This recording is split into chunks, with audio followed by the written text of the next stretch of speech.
not yet anyway. Is the centre holding fast? Is it too soon to say? The cabinet meeting in Downing Street has gone the distance. We were expecting to hear Theresa May address the nation at some point this evening, but it's not clear when exactly or whether she will at all. I'll speak to our own, very own, Gary Gibbon in just a minute. But before that, here's his report on what feels like another momentous day on the long road toward Brexit.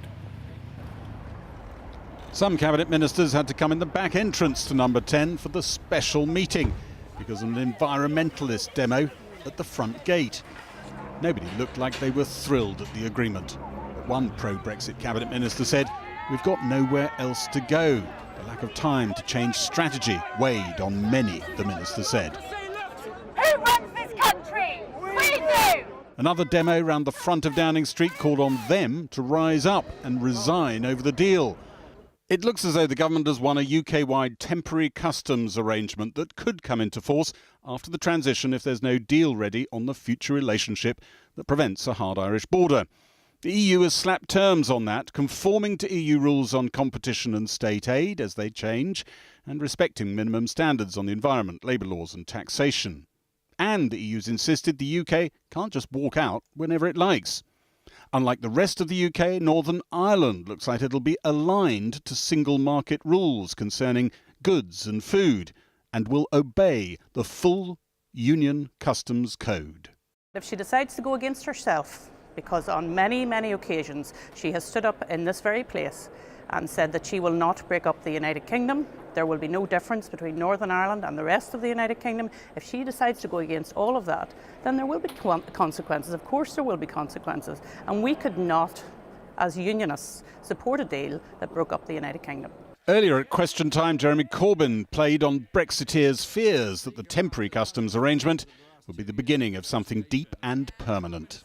Can the Prime Minister confirm whether under her deal it will be the sovereign right of the UK Parliament to unilaterally withdraw from any backstop? We don't want to be in a position where the European Union would find it comfortable to keep the United Kingdom in the backstop permanently, and that's why any backstop has to be temporary. Two ministers who are known to have pondered leaving the government over that and other issues in the deal have not left yet. A united cabinet could help Theresa May with the Commons vote on the deal in a few weeks' time, but it will not guarantee victory. It's a disaster, and it will never get through the House of Commons. The Conservatives with the DUP at full strength have 327 votes. That's a majority of 7 past the critical 320 winning post. But Theresa May's ranks are depleted if the DUP's 10 MPs refuse to side with her. And even if she squeezed the Tory Brexiteer rebellion down to 25 MPs, she looks like losing around 7 pro-Remain Tory MPs on top of that.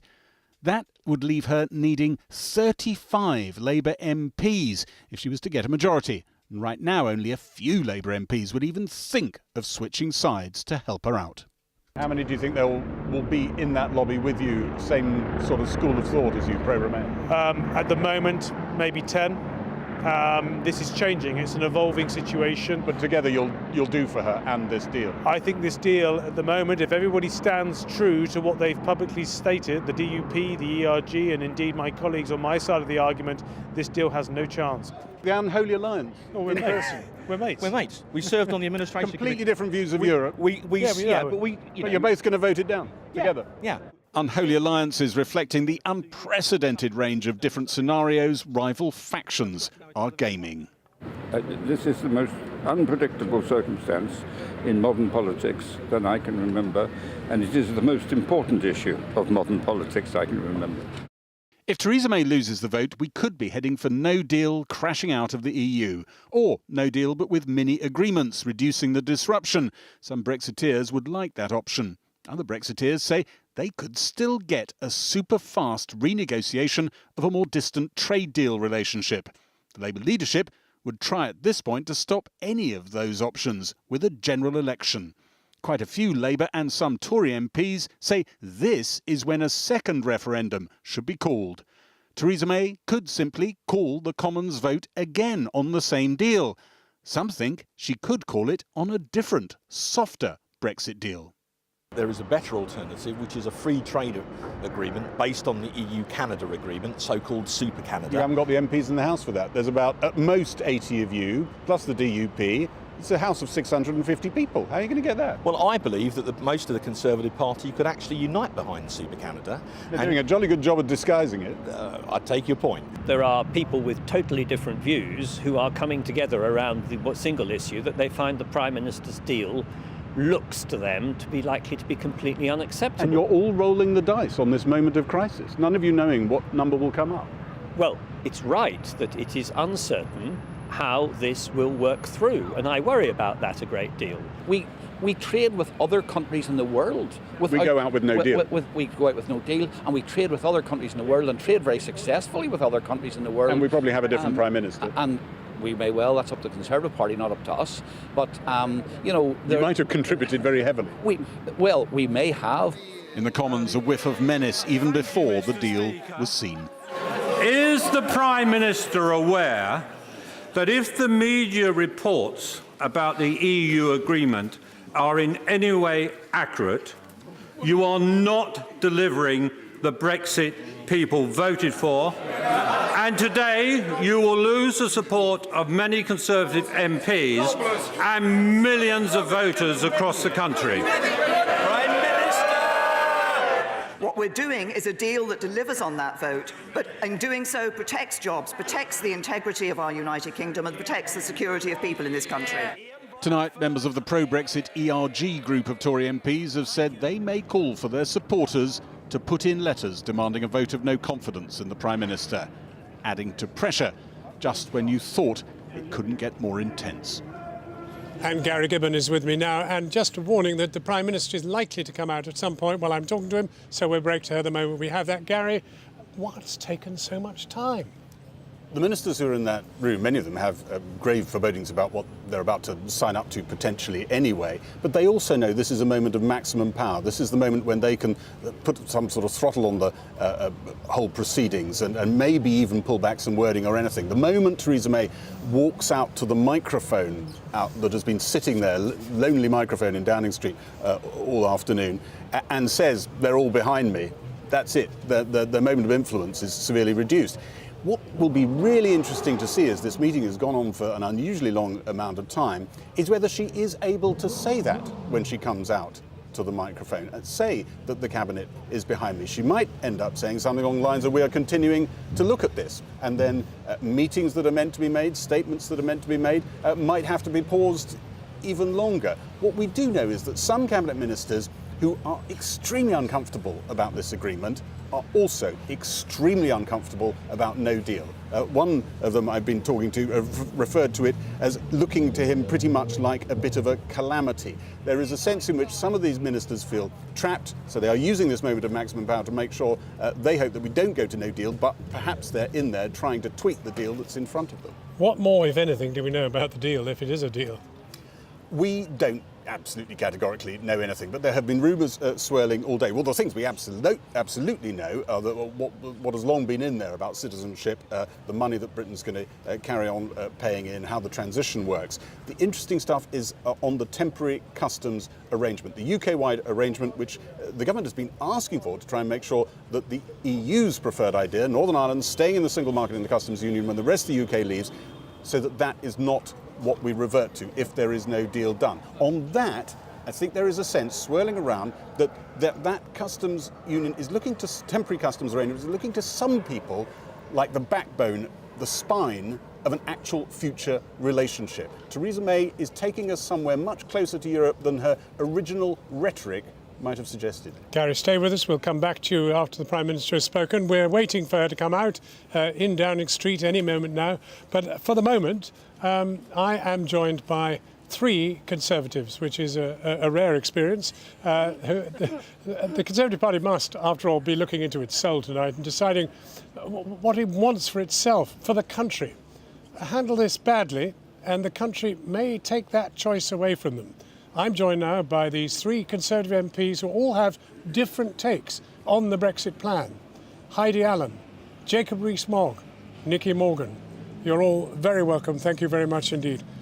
Nicky Morgan, what do you think's happening? Do you know people in there who may be holding the line in some way?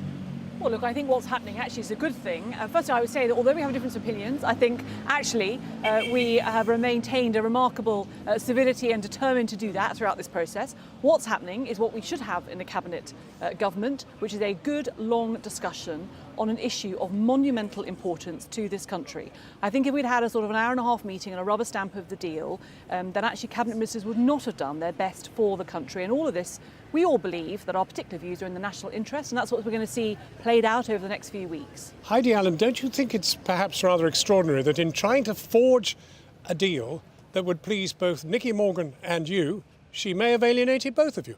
Well, because achieving that for anybody would almost be nigh impossible anyway. I think of anybody who's likely to manage that, it would be Theresa May, and she's tried very hard, but in there lies the difficulty. And I have to say it, as much as, of course, all of us have in common that we want our country and the economic success of the country to come first, we do have very, very different views on this. And the fact that a Cabinet meeting at this 11th hour is going on for so long tells you just how far that bridge was still, and that gap still to be bridged. And I have to say, I'm not sure what's going to come out of it at all. And even if a sweetness and harmony and white doves come out of number 10 later, when that withdrawal agreement, it's not a deal for our economic future, it's a withdrawal agreement, a framework, will that get through Parliament? And my sense is, no matter what, it still won't. I'll put it to you, Jacob Rees-Mogg. She will not face a leadership challenge, and there will not be a rebellion in Downing Street that produces resignations. True? I don't know what will happen in terms of resignations in Downing Street, but I agree with Heidi that I think it is highly unlikely that the deal, if it is based on what we've heard so far, will get through Parliament. I think it will face overwhelming opposition. And now you're an honest man. I can ask you this question. Do my best. Do you know whether there are MPs putting in letters now, as they have to if they wish to see a challenge? Is that happening? Some people have told me during the course of the day that they are intending to write letters, but I do not know how many, and I cannot tell you whether people who've said that they will have actually gone on to do so. Give us a sense of the sum. I really don't know. The only person who knows is Sir Graham Brady, who is a man of the greatest discretion. If I knew, I would tell you, but I really don't know. Have you popped one in? I have not written a letter, no. So have you, Nicky? So, what's your bottom line tonight that will decide your entire approach to the further Brexit deliberations? Well, I listened very carefully to Mr Gibbons' report, and what he was saying, that what is being proposed at the moment does not meet what the Prime Minister said in her earlier statements. And that is my greatest criticism of what I've heard so far, is it doesn't meet what the Prime Minister promised or what we said in our manifesto. Therefore, we must be out of the customs union, which was a manifesto commitment. We must maintain the integrity of the United Kingdom, which is a commitment all Conservatives and Unionists make. And we must not pay £39 billion for nothing. So those are the three key areas. Those three key areas are not on the table tonight, are they, Heidi Allen? Well, we don't know, and that is the truth of it. And there's nothing like a bit of good news broadcasting, because we can all pontificate and guess about it. We don't know. But certainly, for those of us that are hedging our bets hoping for this, there are as many people who are hoping for that, and therein lies the problem, I think. But you know, if you vote this down, you're risking a no deal. Or actually, what it would say is that Parliament, and Nicky makes this point often and she is right, it would be a poor reflection of our competence as MPs, that we have failed. But that, for me, would bring us back to one single outcome, and no matter which way you work through the logic channels of possibilities, it would have to go back to the people to make that decision. Unless, of course, the Prime Minister is brave enough to say, you know what, this has all been a terrible mistake, we should stay. It's on the table. Second referendum? Well, a second referendum begets a third referendum. That this issue was settled by the first referendum, people voted to leave, and in the general election... Jacob Rees-Mogg, you're more intellectually sound than that. These people did not know the detail of what the deal would be. Now we will know. Well, surely they deserve to be asked. If I complete what I was saying, in the general election, both the Labour Party and the Conservatives committed to implementing the result. And before an election, people never know precisely what is going to happen. People vote on expectations, on reasonable expectations, or indeed on propaganda. And that result is nonetheless authoritative. And I think the problem with a loser's vote, a second referendum by people who lost the first time, is why don't you then have a third? At what point do you stop? And I think this result needs to be implemented unless somebody can win a general election on a mandate to reverse it. That, I think, would be the only democratically legitimate way to do it. Nicky Morgan, second referendum? No, I don't support a second referendum. This is where Heidi and I agree on many things about this, but this is where we don't agree. We have a representative parliamentary democracy in this country. There were 650 of us elected in 2017 who now need to step up to the plate, look at the deal once the Cabinet have hopefully supported it tonight, to look at the deal. There'll be a lot of analysis going on, and to ask ourselves whether this is something that we can vote for and is in the country's national interest. That is the test, and I have some sympathy with the idea that, what would we ask people about? It would take a long time, everything else. It's now down to MPs. That's what we are elected to do. We need to do our job. So if you vote it down, it is a no deal? I hope very much that there will be a deal that I am able to support. For me, it's about jobs and security and my constituents' economic security. Jacob Rees-Mogg, no deal still better than a bad deal? I agree with what the Prime Minister said. It is a huge opportunity for this country to make its own laws, its own regulation, keep its own money, control its own borders, set its own trade deals, lower the cost of food, clothing and footwear to the benefit of the least well-off in society. This is what we get with a clean Brexit. Except that if people lose their jobs in the meantime, they won't even care about the price because they won't be able to afford any of that, and that is the huge But they won't risk. lose their jobs. Leaving the European Union is escaping from a failing economic model. It is essential that we do it, and the sooner we do it, the better. Can I pause you there? I hate to leave you coatless in the cold, but could you wait with us just for a few minutes to see what she says? Let's go now to Downing Street, not the Prime Minister, but Krishnan Gurumurthy. Krishnan? Nothing, John. There's a door over there and we're waiting for it to open. Theresa May is due to come out sometime, any time. You listen to Downing Street aides and they say she's going to be out in 10 minutes. I think that was more than 10 minutes ago, to be perfectly honest. But she's going to come out and tell us what the result of this cabinet meeting is. It's been going on for over 5 hours. And just think about the choreography of today having gone really quite badly wrong. This cabinet meeting was supposed to be done and dusted. There was then going to be a press conference. The deal was going to be published in some form. And there was fury at that. Many MPs on all sides of the House were angry at not being consulted. The press conference had to be cancelled. But the Prime Minister, who is occupying something of a vacuum in terms of owning this argument, has to appear before the nation and tell us what is going on. So we're now told she will come out and say something to us. We've no idea whether she'll take any questions about what exactly is in the deal. And here we are. You're in the absurd position of sitting there with a bunch of Conservative MPs who don't know what they are actually talking about, literally. So that's where we are. I don't know whether we could go to Matt Fry briefly in Brussels while we wait for this. As soon as that door opens, we'll of course cut back to it. But if we can go to Matt, let's see what did they make of this, Matt, and the way we're handling it. There she is. Door's open, actually. Well, they're looking at the same. They're looking at the same door, Krish. They're looking at the very same door.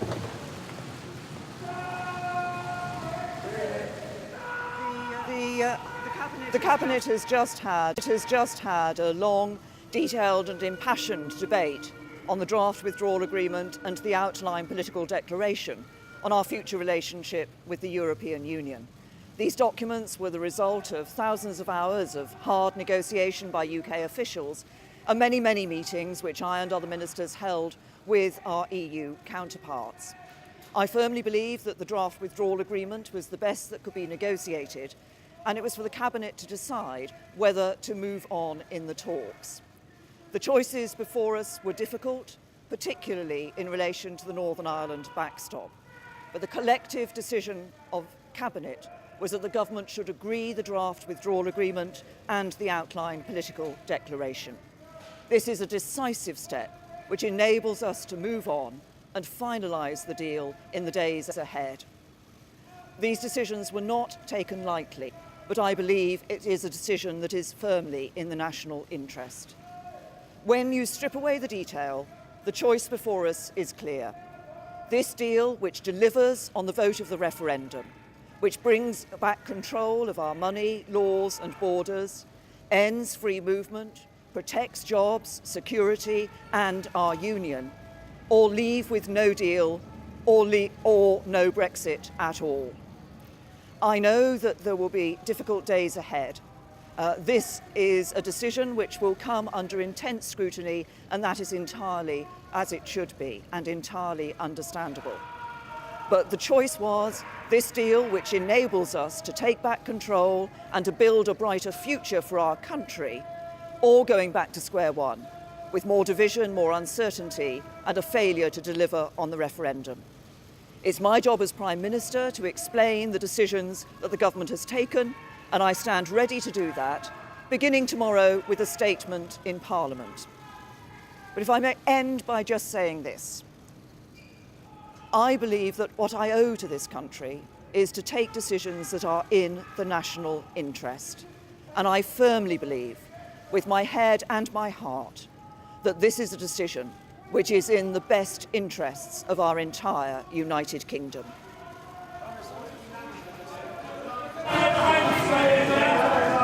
What happens if Parliament says no? Well, there we are. We're actually not much better off after that, beyond saying that the Cabinet has agreed, as we expected, to press on with the Prime Minister's plan. Of course, she came out and didn't tell us what the draft agreement is. So we still have to only assume that the leaks that have mostly come out from Ireland are correct, and that they are based on this sort of compromise on the backstop of the whole of the United Kingdom being in the customs union. The Prime Minister will brief Parliament on the detail of the deal tomorrow, so she didn't want to tell us too much tonight, and nor do we know whether the Cabinet really is unanimous and united on this, or whether anybody has resigned. What we're expecting over the next few minutes is for the Cabinet to come out and leave, and so we shall try and find out a little bit more from them as they come out. But perhaps we should now go to Matt Fry and see what the story is in Brussels, and if any more goes on here in Downing Street or Cabinet Ministers come out and tell us any more, we'll be right back to you. Matt. Well, as I told you earlier, Christian, they were waiting for white smoke here in Brussels. I guess they just got a very sort of thin version of that white smoke. And here's the extraordinary thing. The EU ambassadors of the 27 remaining EU members have been sitting in that building behind me in the Commission all afternoon while Theresa May has been hosting her cabinet meeting, together with Michel Barnier and his assistant Sabine Vaillant. And they've been literally sitting on top or next to the boxes that contain the document that they haven't been allowed to read or wanted to read in case there wasn't going to be any white smoke. Because why would you sift through 400 pages of this stuff if you didn't absolutely have to do so? So I'm guessing that, it's dinner time here in Brussels, it's 8 o'clock in the evening, that they're going to have a very long night because they'll have to start reading those pages now, or perhaps they'll defer until tomorrow morning, to see what's actually in there so that these ambassadors can brief their heads of government in their respective capitals about whether this thing does what it says on the tin. Now, they also know here, of course, that this is only the first hurdle, that, the cabinet approval is the very first hurdle. There's the other hurdle to get across, the perhaps much more difficult one, and that is the vote in Parliament. So there's a sort of almighty sigh of relief up to a point, but also exasperation that this process will just go on and on until Christmas and perhaps even longer. So all the MEPs who are normally here in Brussels were in Strasbourg today, sitting in a session, and one of them, a German MEP, the CDU member Elmar Brok, put his finger on it when he said he was rather impatient with the whole process. Listen. I think the people are losing patience here. And we understand the difficult situation the Prime Minister has, because she has a divided government, she has a divided party, she has a divided parliament, but that is not our problem. The 27 member countries are united, the Commission and the Parliament are united, and I think we would not like to become the victims of personal fights in the British government and in British politics. One thing they've really learned here in the last 2 years is to take everything that comes from London with a huge pinch, a bucket of salt, because they know that whatever is decided here with actually extraordinary discipline, message discipline, 27 nations talking through the one sort of almost godlike voice of Michel Barnier, they know that in London it's quite the opposite. So they're going to be patient here, but for now, if there is indeed genuine white smoke from London, there will be a sigh of relief and they can move on to the next step, as will I. John. Well, now, Gary, deconstruct it for us. Well, it was interesting that we didn't hear the word unanimous there when Theresa May was talking about the Cabinet. It might just be that it wasn't put in, but It might be that someone's resigned. I think if they did resign, they'd probably want to do a Michael Heseltine and strop down the street, and we would have seen them. I think another thing that was interesting there, though, was that broadly she seems to have got what she wanted. This was, as Matt was just saying, the hurdles she needed to get over. We also heard some of the selling of the deal, how she's selling the deal. We got a glimpse of that, of course, in the document that leaked last week, and she's being true to pretty big chunks of it, and adding in this line that this isn't just about deal or no deal. That was the decisive choice that was originally going to be put in public. She's saying the other choice is you could get no Brexit at all. This threat of a second referendum, she's trying to raise that to increase her chances of getting this deal through. Right, let me turn then back to our three MPs, Nicky Morgan, Jacob Rees-Mogg and Heidi Allen. My deal, no deal, or no Brexit? Nicky. Well, I think having a deal is incredibly important in the national interest. Of course, it's quite right that the Prime Minister is going to come to Parliament tomorrow morning. There was uproar today when it would appear that she was going to give a press conference before she spoke to Parliament, and that's not going to happen. She's going to come to us. That's when we will get the details and can start making those critical decisions. So which of those three will it be? For me personally, I hope very much, as I say, that I will be able to support her deal. We need to do the deal and get on with talking about everything else the country wants us to talk about. Heidi Allen? So like Nicky, need to see what it says. I can't imagine, based on the rumours and some of the core ingredients of the deal, if you like, that it will be good enough. And on that basis, I would go for no Brexit, but I'm willing to wait and see what happens Fascinating. tomorrow. Jacob Rees-Mogg. On what we know of the proposed deal of the Prime Minister, it does not meet her previous promises. It leaves us in the customs union, it divides up the United Kingdom, and it costs £39 billion for nothing. I would therefore vote for a clean Brexit to ensure that we leave properly, but I think that will merely show the failures of the government's negotiations. It could have got a better deal than this. But what do you think will actually happen now after what you've heard tonight? I would be surprised if her deal, assuming all the reports we've had so far are correct, will get through Parliament, and that I expect would lead to no deal. Three Conservative MPs, three different views. I'm very grateful to all three of you. Thank you very much indeed. Thank you. Now, Porrick O'Brien is in Newry. We have reporters all over the United Kingdom this evening. Kieran Jenkins is in Peterhead. Claire Fallon is in Doncaster. But first, let's go to Porrick O'Brien, who is in that terribly important sector of this whole argument, Northern Ireland, in Newry, near the border between Ireland and Northern Ireland. The very crux of this issue. How will the deal manage the relationship between the two countries? It appears to be too much for the Democratic Unionist Party to stomach. They're preparing the ground to stop their support for the government. Porrick, it's you. Go for it. Well, John, if our viewers have been holding their breath watching what's been happening outside Downing Street today, spare a thought for the people of Newry and particularly for the businesses of Newry. They have virtually been going blue for lack of oxygen, all eyes trained on Downing Street. As you said, the DUP become the crux of the issue here, and the bone of contention as far as they are concerned is whether these rumours prove true, that a draft agreement might involve some sort of different or deeper regulatory alignment between Northern Ireland and the European Union, even if it is on a temporary basis. As far as the DUP are concerned, that would be the thin end of the wedge in terms of possible isolation from the United Kingdom, which of course is a red line for them. As I said, we've been talking to senior business leaders here, and a very sort of palpable sense of worry and anxiety around what would come out of that cabinet meeting today, but now all eyes on Parliament. We've also been pounding the streets, talking to shoppers and small businesses to gauge how they feel about how the day is going to pan out. The challenge today, getting reaction from people in the border city of Newry to today's deal, is finding anyone on the high street from Newry. We're from Channel 4 News in London. No, we're from Dublin, so we're okay. I know. We'll come to the politics, but first woe betide the politician who puts a hard border between these Dubliners and their monthly shopping trip across the border. So it really is for you. It really is like a porous border, isn't it? We are hoping that there's no hard border, but if there is, if they put bricks and steel up, I'd creep through a hedge. The bone of contention has been the backstop, the insurance policy against a return to a hard border in a no-deal scenario. Today's draft agreement reportedly keeps the UK broadly aligned with the EU customs union for a limited time, with Northern Ireland maintaining an even deeper level of regulatory alignment. For some of those we spoke to today, cautious optimism. For most, unbridled pessimism. She has her own government to back her, and see the DUP out the door. They're not getting what they want. No, they're not. No. Not at all. They're not Theresa getting May is going to have a heart attack. The DUP are against it, the Labour Party against it. So it looks like it'll be strangled at birth. Bisto is being stockpiled because of the Brexit. Yeah. So my mum has sent me downtown to buy Bisto.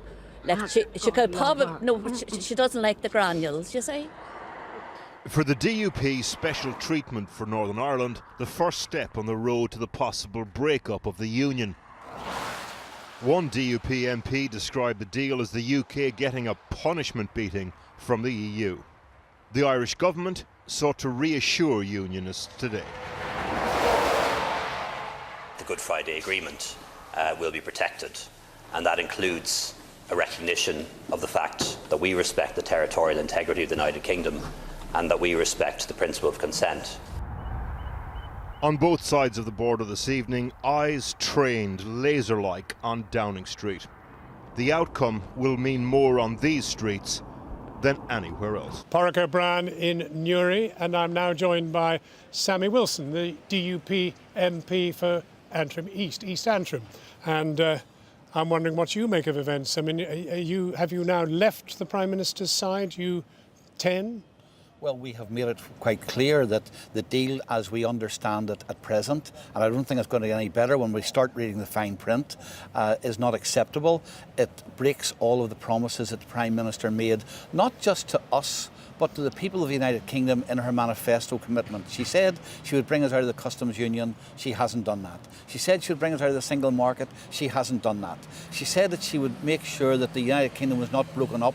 She hasn't done that either, because there's going to be separate arrangements for Northern Ireland, which will mean that Northern Ireland will be subject to EU regulations forever and a day. And that, of course, will then drive an economic wedge between Northern Ireland and GB, which is our main market, and also have constitutional implications. So, I mean, we have made it clear that if that was the road she went down, then she would not have our support in getting this Brexit arrangement through. And, you know, don't forget, the Prime Minister has had to depend upon our vote in 50% of the votes which have gone through the House of Commons relating to Brexit. So she needs our support, and she will not get it in this. And I suspect she'll not get it from a lot of her own backbenchers, both Leavers and Remainers, because she's broke promises to them as well. But as of tonight, confidence in supply, which is the deal under which you support the government in Parliament, does it still stand? Well, I mean, we're focusing first of all on the current situation. That is, how do we turn around the situation that has developed over this Brexit arrangement? Well, have you got a time to go and see her? We had a time tonight, and I think it was put off because the Cabinet ran on for so long, fairly ominous, I would say. But it's Arlene Foster hopes to meet her sometime this evening. Well, that's very interesting. I imagine that will not go down well in Downing Street. Thank you, Sammy Wilson, very much indeed. So let's now go to Scotland. No? Oh, we're going to Krishnan, over there in Downing Street. Back in Downing Street, well, about 8 cabinet ministers have left the building so far, all refusing to say anything. It's quite bizarre. You shout at them and they just kind of pretend you're not there. So we're not going to get any more details. But what is the view from an area that voted for Brexit? Claire Fallon, our North of England correspondent, is in Doncaster in Yorkshire, which voted 69% to leave in the 2016 referendum. Claire. Well, yeah, at the time of the referendum, it was a decisive vote in this town to leave the EU. As for where we are now, well, having spent the day talking to people here about how they feel, what they think, there was certainly one common theme that came through, because everyone we spoke to, frankly, regards what's going on as being a total mess. The Brexiteers we spoke to said that they're frustrated, and confused. The Remainers we spoke to said that they're frustrated and confused. People frankly say that what they want is clarity right now, although very few had any confidence in the politicians who are meant to be leading us through all of this to deliver that.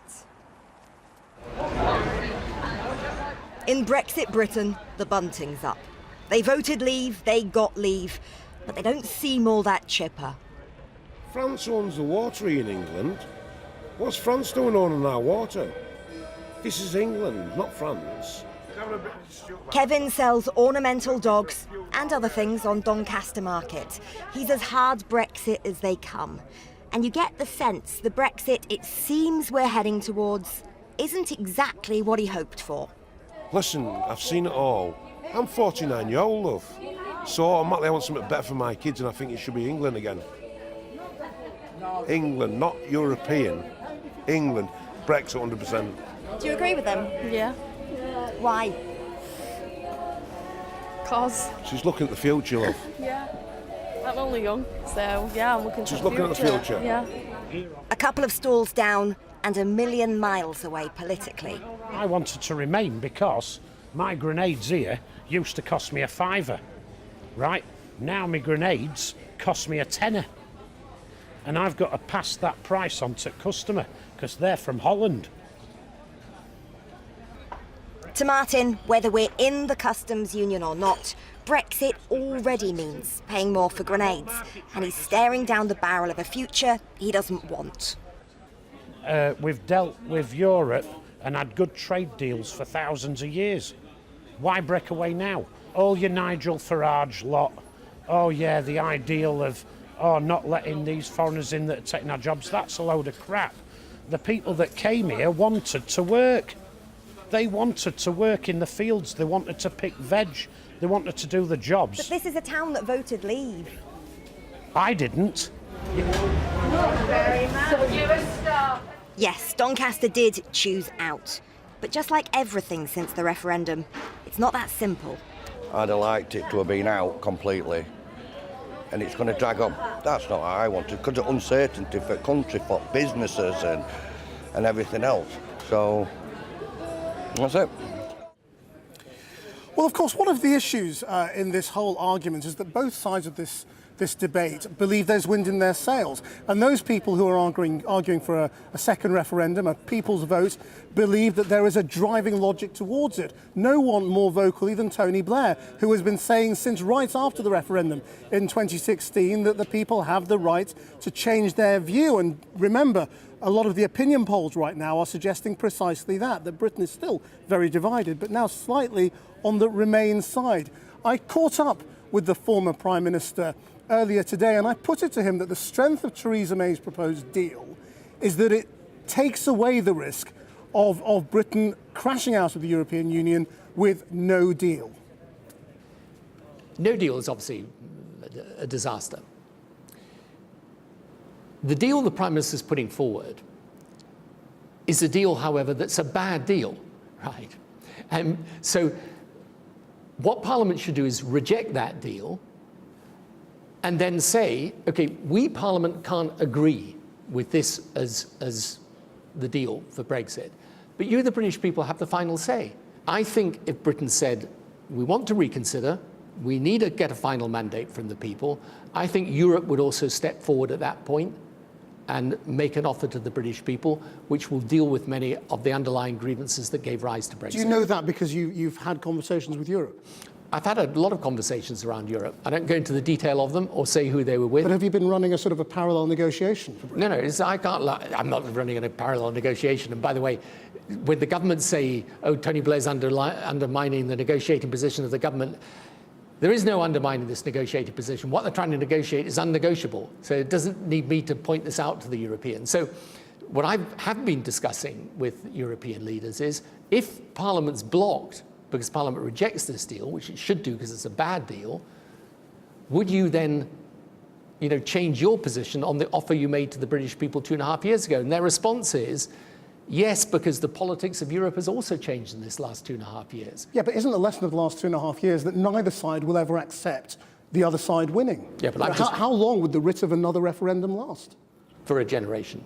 Why? I mean, we always say generation and then we argue about it. No, we didn't actually. In fact, if we end up voting to leave again, that's the end of it, for me at least. And I think I would speak for the vast majority of people who voted Remain.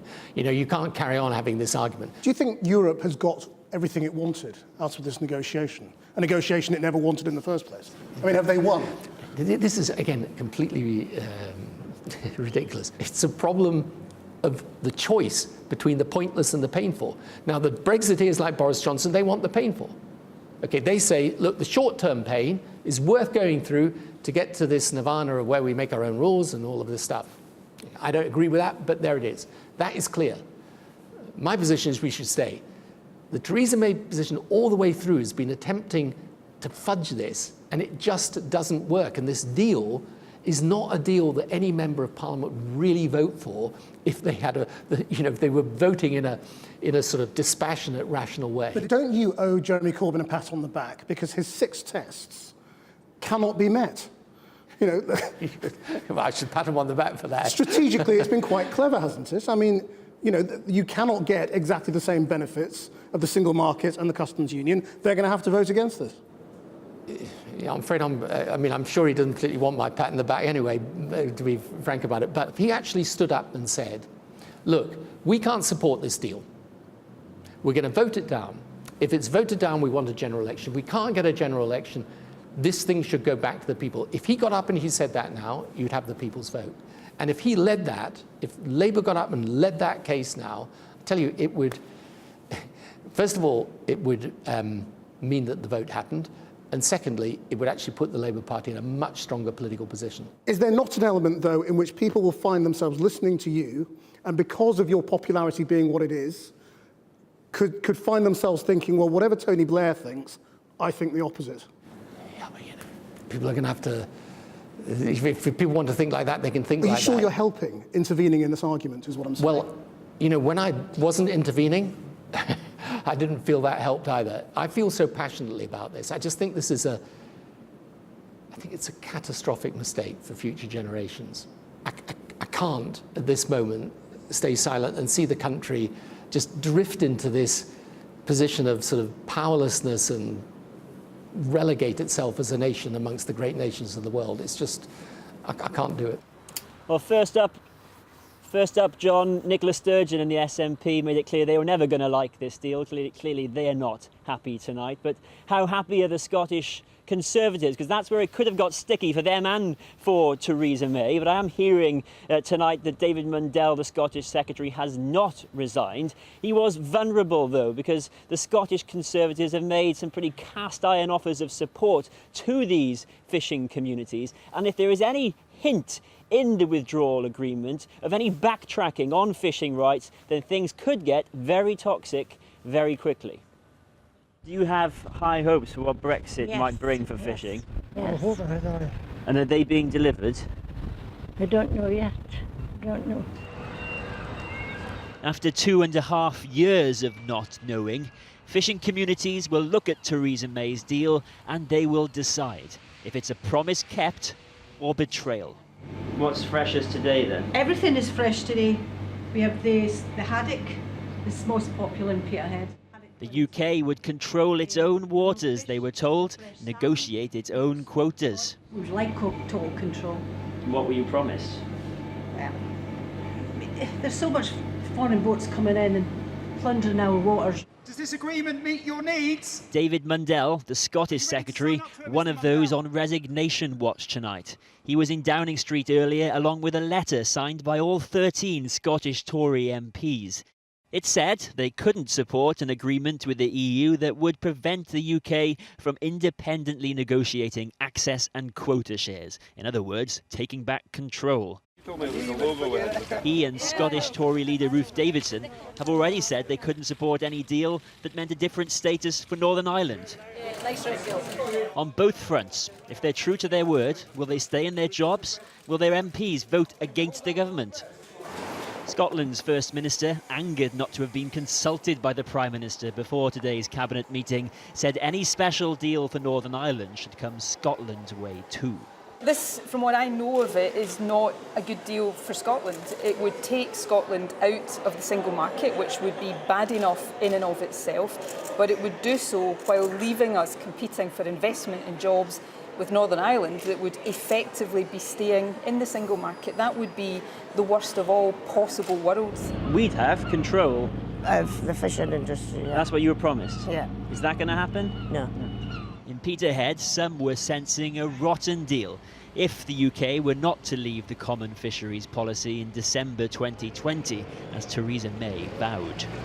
How would you remember Theresa May if she went back on her word on this? I would never forgive her. She would remember to have been a backstabber, more or less. Not promising, not keeping up her promise, not keeping up her word. As they wait here, as everywhere, for the meat on the bones, careers and reputations are on hold. Kieran Jenkins in Peterhead. Let's have the last word from our political editor, Gary Gibbon. Gary? All 585 pages have literally just this second gone online, so that's your evening sorted. And I wish I could tell you something from them. What I can tell you is that when we asked Downing Street about that cabinet meeting and have there been any resignations, back came the mordant reply, not yet. It could be black humour, it could be having had their fingers burnt in Chequers when it looked like the whole cabinet was together and then people slipped out a bit later. The Prime Minister, of course, said when we heard her come out of number 10 earlier, there will be difficult days ahead. She is not wrong there. Before she even gets to the cataclysmic, potentially vote on all of this in the House of Commons, it does look as though more letters are going in to the chairman of the 1922 committee asking for a vote of no confidence in her. That part of the party has always held back from actually the organised part of it going for that vote because they thought they'd lose it. But my goodness, what an extraordinary thing to be swirling around at a time like this.